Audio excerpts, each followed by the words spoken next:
kwa niaba ya serikali ya Jamhuri ya Muungano wa Tanzania nichukue nafasi hii kuwapongeza sana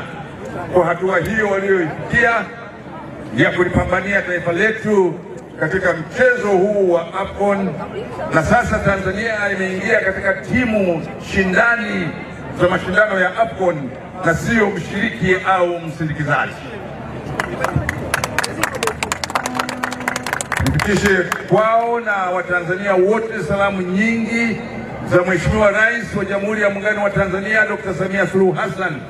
ambaye ameniagiza nifike hapa kuwapokea wachezaji ambao baada ya mechi yao alichukua uamuzi wa kuwapelekea ndege ambayo imekwenda kuwachukua na kuwaleta hapa, ikiwa ni moja ya dalili au moja ya ishara ya kuheshimu kazi kubwa ya kizalendo ambao wameifanya. Nami nichukue nafasi hii kumshukuru sana Dr. Samia Suluhu Hassan kwa kuiwezesha Taifa Stars kwa hali na mali, lakini kuiwezesha sekta ya michezo kwa hali na mali kufikia hatua hii ambayo tumefikia, na yeye mwenyewe tarehe 10 atakutana na wachezaji wote wa Taifa Stars na wachezaji wa michezo mingine ambao wameshinda katika mashindano mbalimbali, yawe ya riadha, yawe ya cricket, kwa chakula cha mchana pale Ikulu, ili kuweza kuwapongeza wote kwa kazi nzuri ambao wameifanya. Siku njema huonekana asubuhi, na timu ya Taifa Stars imeifanya siku yetu njema inayotuanzishia mwaka 2026 katika sekta ya michezo, lakini mambo mengine yote nchini Tanzania kuwa mambo yameanza vizuri,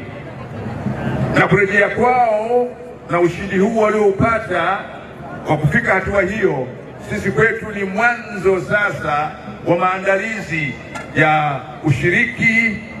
kamilifu na ushindani kamilifu wa Tanzania katika mashindano ya AFCON 2027 ambayo sisi Tanzania, Kenya na Uganda tutakuwa wenyeji kwa pamoja.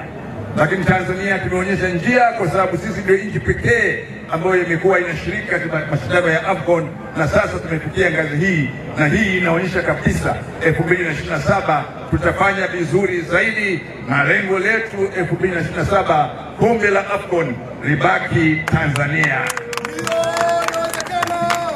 Niwashukuru wananchi wote wa Dar es Salaam